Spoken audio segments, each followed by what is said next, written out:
Ladies and gentlemen, boys and girls, tinkers, drinkers, and low-resolution thinkers, welcome along to the Joe's Bible YouTube channel, where we discuss books and little else.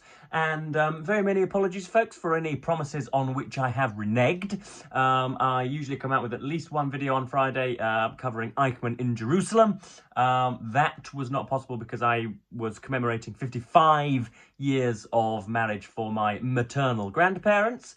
And then on Saturday, I was all ready to make up for those losses, all ready to dive into Eichmann, as it were, pardoning the pun, and really scrape the barnacles off him and relate that on YouTube to only be felled by one of my very old friends, the migraine folks with a capital M. They are very bizarre ailment. They are a continual visitor to my house. I usually get one, I probably get, they're probably just an annual event now. They used to happen a lot more regularly, but now it's, yeah, probably once a year. And I at least get an advanced warning. I get a sort of a black and white sort of fizzing little pool which slowly expands just in the sort of, you know, in the middle distance there. So if I'm reading a word, maybe like 60 or 70% of it will still be visible to me, but a small bit won't be. And yeah, it's like the white noise on televisions. That's all I can describe it. It's black and white and fizzes and then gets slowly bigger and bigger and bigger and bigger. At that point, my head doesn't hurt whatsoever, but I know already that optometrically my brain is having to work harder than it usually would do, which I think is what brings about the concomitant pain in an hour or so afterwards. So that felled me for the entire day. I had to spend hours and hours and hours in a dark room, and it also meant that I couldn't wish my father a happy Father's Day. He was due back from the sunlit uplands of Bag End in the middle of Derbyshire, yeah, he was back, and I couldn't see him because I couldn't lift my head off the pillow, let alone raise a smile. So that was that, and so yes, I have been getting back to it this morning. I have been reading like the devil, and I've got a few books that I have been sort of chipping away at this week. Things that I've written about, things that I am going to write about, perhaps in the future as well. Yeah, just 4 books that have been peopling my reading lists this week.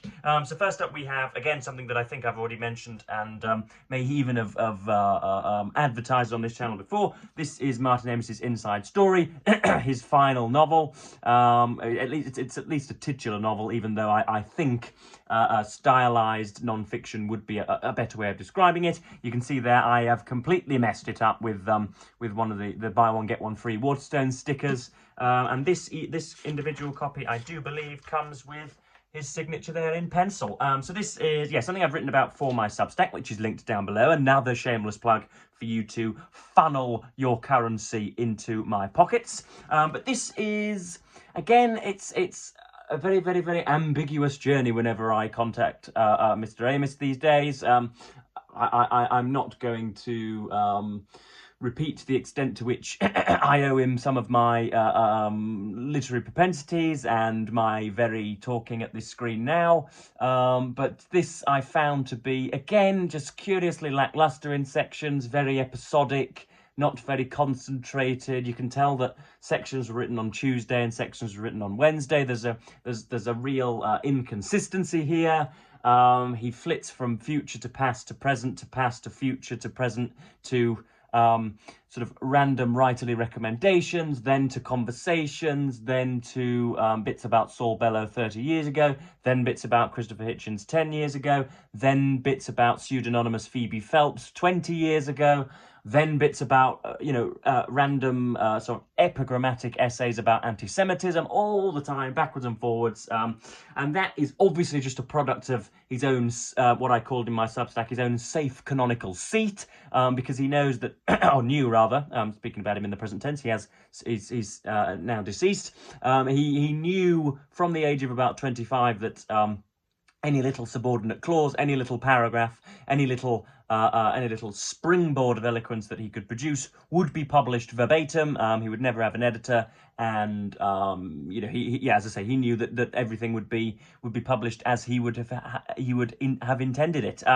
So yeah, this is worth reading, I suppose.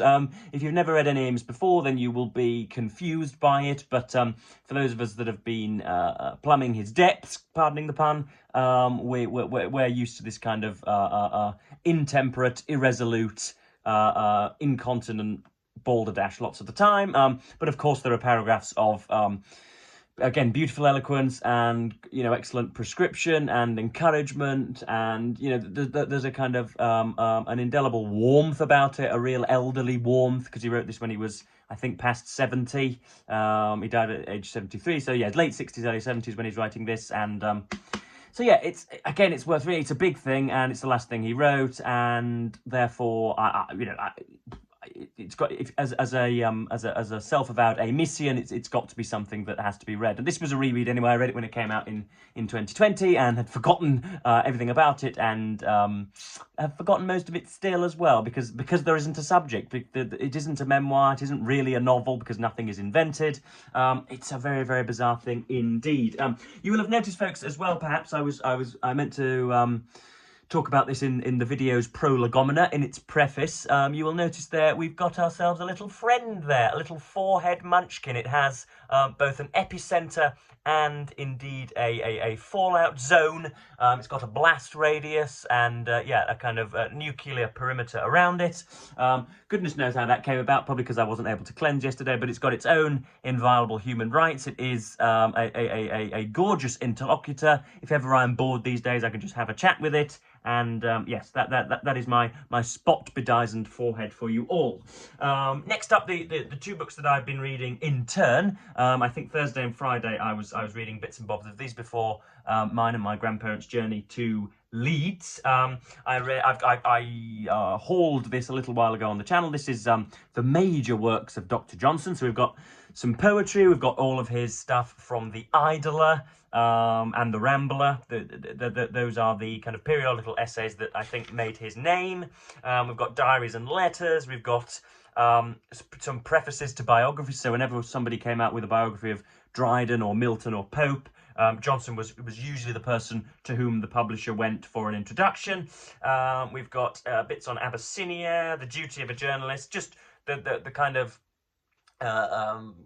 belly-scratching disquisitions of a learned drunkard or whatever. It's somebody who was extraordinarily knowledgeable, extraordinarily well-read, who could write about anything for money. And yeah, some very, very interesting bits on the duty of a biographer, the duty of a writer, the duty of a lecturer, a day with a prostitute or whatever. Very, very, very